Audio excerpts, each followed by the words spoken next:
Salary की बात करेंगे तो 75,000 रुपए की स्टैंडर्ड डिडक्शन आप ऐड कर लीजिए, यानी 12,75,000 रुपए। ठीक है। नॉर्मल अगर नॉन सैलरीड है 75,000 की हर स्लैब में लगेगी स्टैंडर्ड डिडक्शन। ठीक है, हर स्लैब में लगेगी वो 75,000 रुपए की।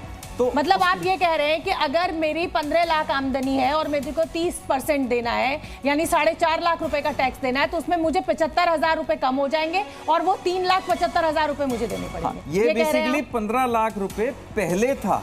अच्छा, ये पहले था मैक्सिमम स्लैब 15 लाख रुपए से अगर ऊपर की आमदनी है तो आपको 30% टैक्स लगता था, जो कि अब 24 लाख हो गया है। हाँ, मतलब सोचिए आप, इसमें कुल मिलाकर 9 लाख का इजाफा सरकार ने किया। ये एक बड़ा वो इजाफा है। बिल्कुल, यही इजाफा है सबसे बड़ा। बाकी तो जो है 12 लाख तक आपको कोई टैक्स नहीं देना, उसके बाद उसी हिसाब से कैलकुलेशन होगी, उसी हिसाब से बचत होगी आप। ठीक है। अच्छा, एक जो शेयर मार्केट पर जो कैपिटल गेन पे, लॉन्ग टर्म गेन पर जो थी, क्या उसका कोई जिक्र नहीं किया गया? कोई जिक्र नहीं किया गया, वो सेम है आज, इसमें कोई जिक्र नहीं किया गया। तो कुल मिलाकर ये माना जाए कि मिडिल क्लास के लिए एक बड़ी बचत का मौका सरकार ने इस बजट के जरिए हमें दे दिया है। बिल्कुल दिया जी, बहुत बड़ा मौका दिया। आप मुझे आसान शब्दों में जल्दी से, जो दर्शक हमसे अभी जुड़े उनको आप ये पूरा टैक्स स्लैब समझा दीजिए। देखिए, हमारा जो अगर हम 8 लाख रुपए महीना पहले 8 लाख रुपए साल के पहले कमाते थे तो हमारे को पहले 30,000 रुपए टैक्स लगता था। ठीक है। अब उस पे कोई टैक्स नहीं है। ठीक है। 10 लाख रुपए पहले कमाते थे, उस पे 50,000 रुपए आपको टैक्स देना होता था, यानी कि उस पे अब कोई टैक्स नहीं है न्यू। ठीक है। 12 लाख रुपए कमाते थे पहले तो आपको 80,000 रुपए टैक्स देना पड़ता था, अब कोई टैक्स नहीं है। ये 12 लाख रुपए की जो बात है, ये सर ने अभी सही बताया कि 12 लाख पे आप टैक्स तो कैलकुलेट करोगे, लेकिन उसकी रिबेट मिलेगी आपको, तो वो आपकी टैक्स लायबिलिटी जीरो हो जाएगी। मेरे साथ एक मेहमान बाहर से जुड़ गई है, वृंदा जागीरदार।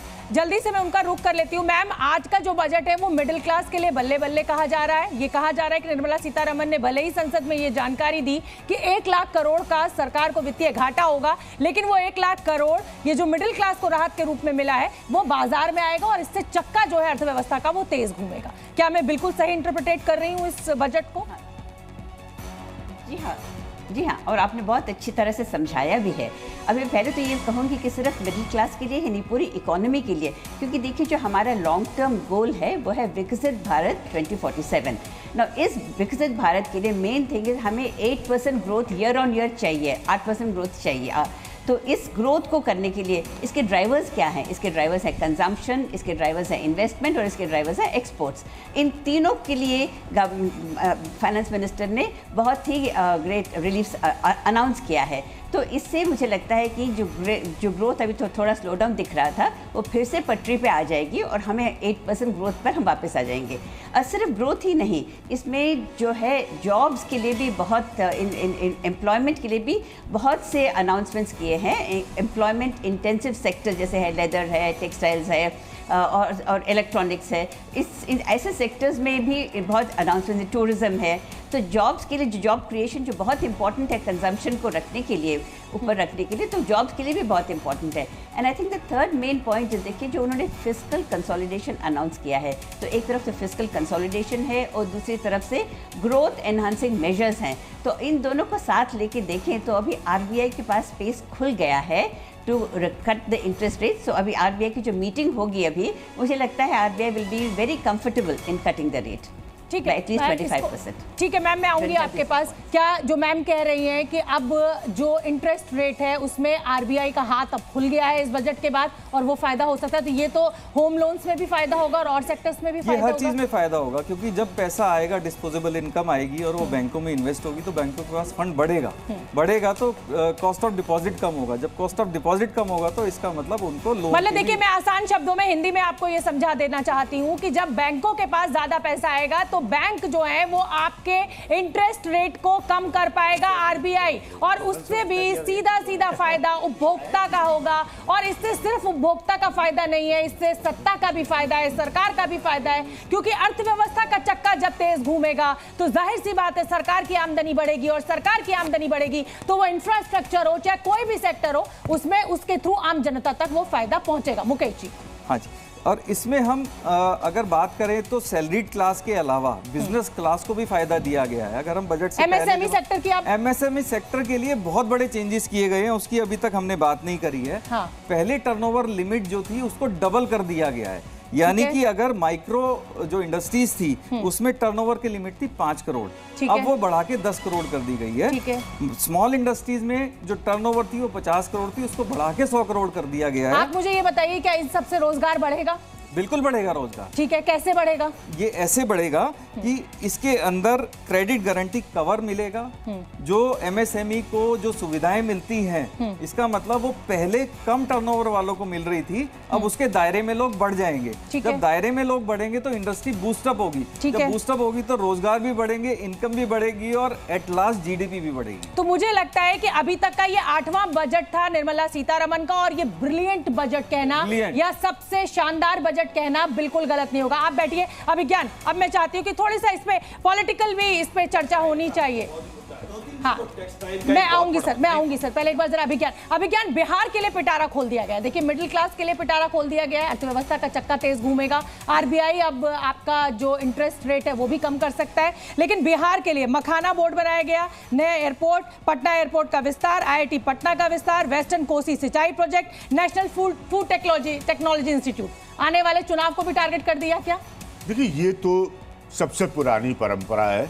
हाँ, रेलवे लाइन चालू करना, एम्स का डिक्लेरेशन करना, तो ये कोई सरकार ने नया नहीं किया है। ठीक है, की इशू क्या है? हाँ, मैं सुन रहा था सारे एक्सपर्ट्स को जी। हाँ, तो कोई चमत्कार नहीं है, ना ये कोई ब्रिलियंट बजट है। Your opinion most respected.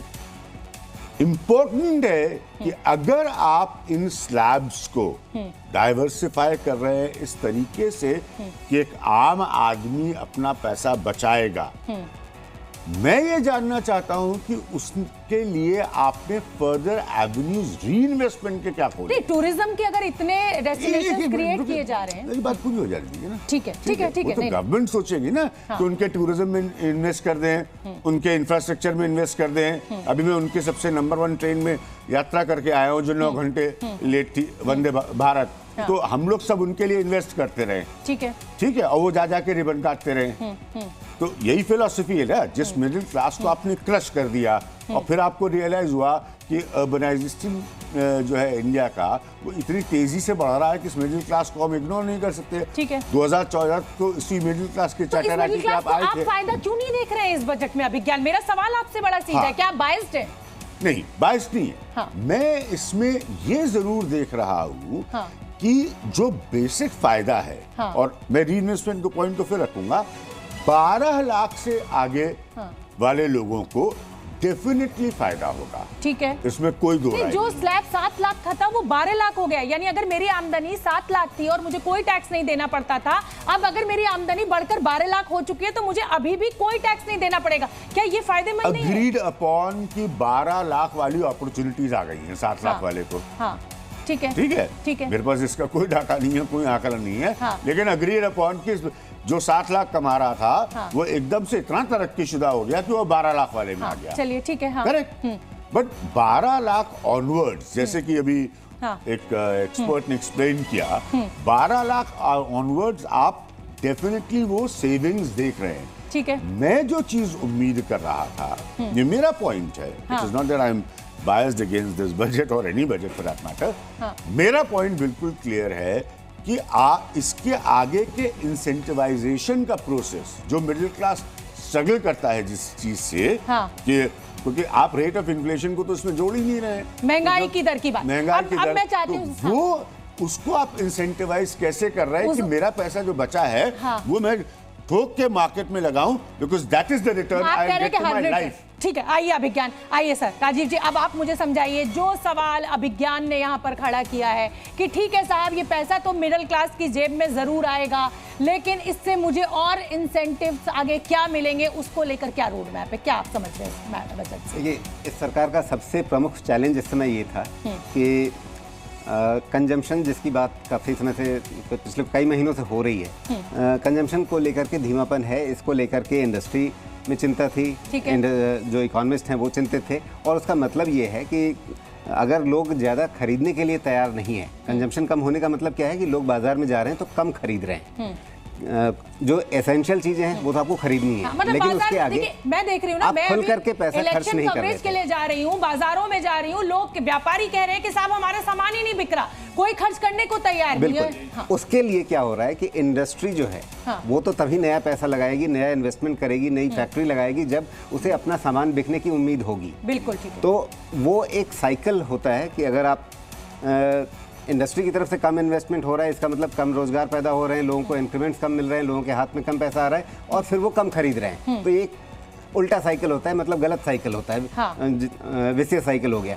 दूसरी तरफ अगर लोगों के हाथ में पैसा आएगा, वो खुश होंगे, मेरे हाथ में ज़्यादा पैसे बच रहे हैं, वो जाकर बाहर खुल करके खर्चा करेंगे, तो उससे फायदा ये होगा कि फिर इंडस्ट्री के अंदर, इकोनॉमी के अंदर डिमांड आ रही है। एक चीज यहाँ पे महंगाई का जिक्र नहीं हो रहा है। आप बैठिए और खजांची जी आप आइए और मेरे साथ मेरे सहयोगी अनंत भी अब जुड़ गए हैं, और अनंत मैं चाहूंगी कि आप आ जाए मेरे साथ, क्योंकि आपके सवालों की भी अब जरूरत है। और